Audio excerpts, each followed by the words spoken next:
I want to tell you some truths today, some real truths that you're probably not aware of. One of the things that we live in is what's called a core belief system. And a core belief system is one of the hardest things you can possibly break out of. And then we're all trying to break out of it, but we just don't know we are. Core belief systems come from one system. They originate from one place. But they've manifested over years and years into different systems. But they all originate from that original system. These systems are systems of what are called control. We are controlled. Has anybody ever looked at the word con nautically? What does it mean? It means to navigate. It means to steer the course of a vessel. And what's a troll? Come on, it's that simple. Trick trap over the bridge. And what happens when we buck the system? What comes into play? The control. This is how simple it is. I realise that all of this that we live in started with a book. And it's going to end with a book. The reason it's got to end with a book is because there is a book that created a core belief system that everyone has subscribed to. Whether you meant to or you realise you have, doesn't matter. You do subscribe to it because you accept everything that goes on in this country and in this world daily. You accept it. And it's normally done in the name of something. If you want to go along the lines of treason, which has been talked about, then I will give you one little bit of advice. Take yourselves tonight to a police station and get yourselves arrested for treason, because you are committing it right now. It's called misprision of treason. It is an offence to know that treason exists without doing something about it. So how many of you are going to come with me down to a police station and get ourselves arrested?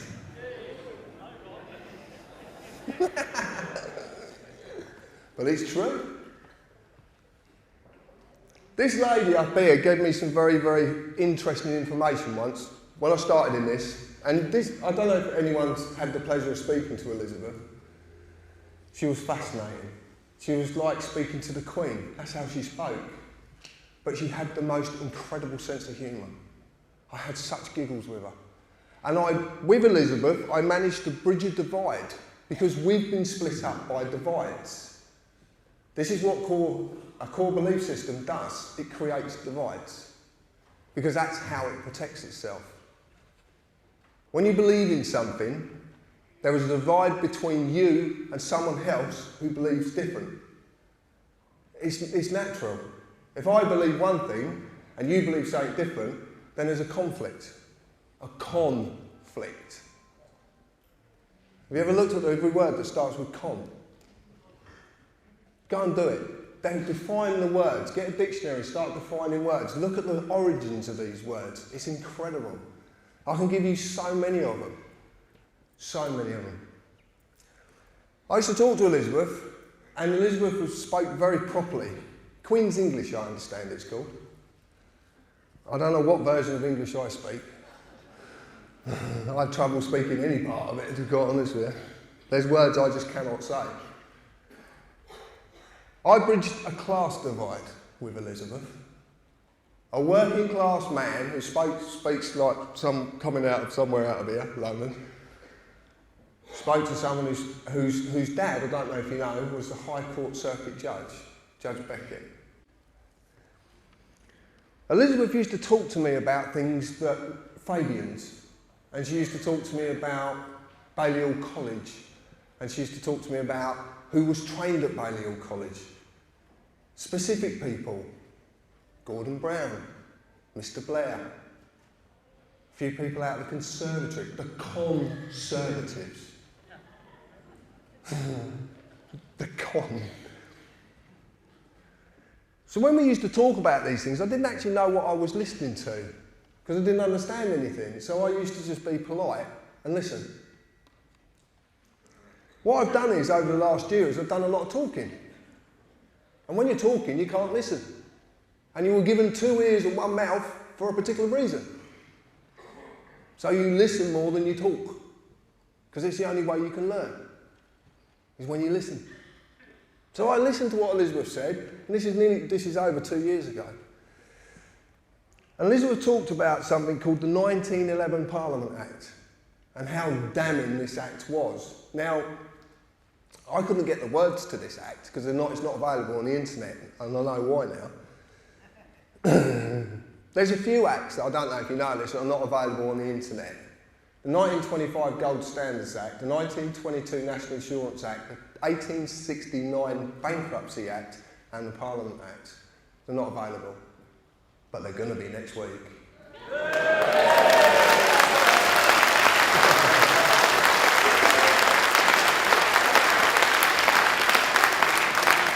And do you know how you do it? It's this simple.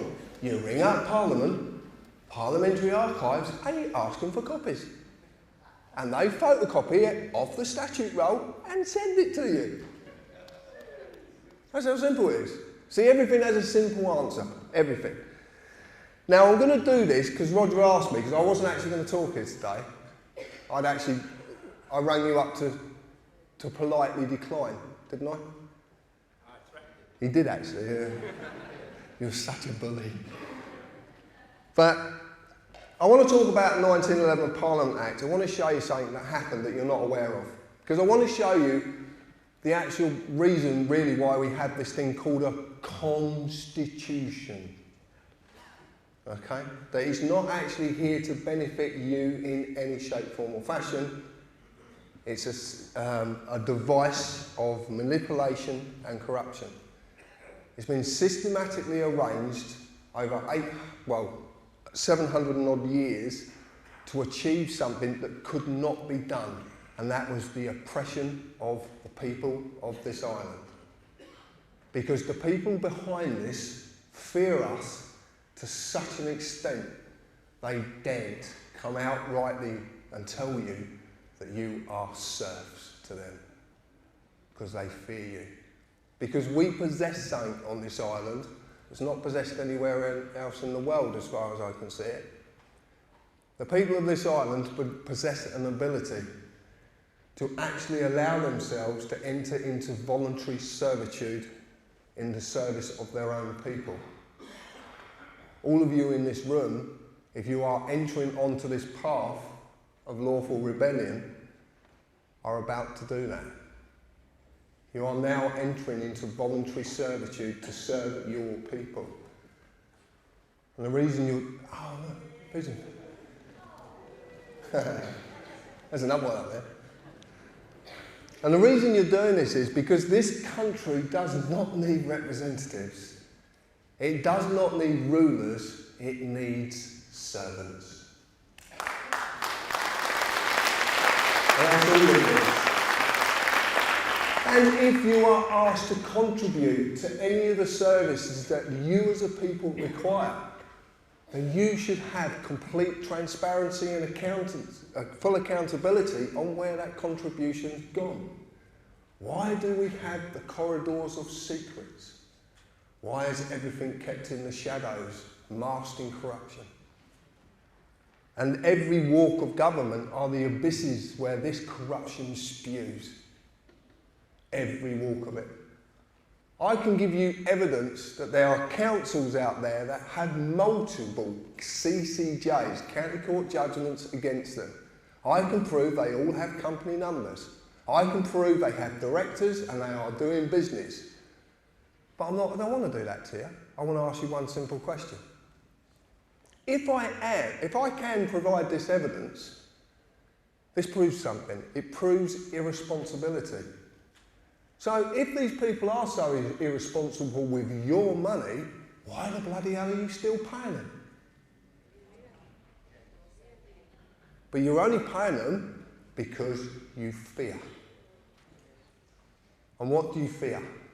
A core belief system. that whatever Parliament does, you have to adhere to.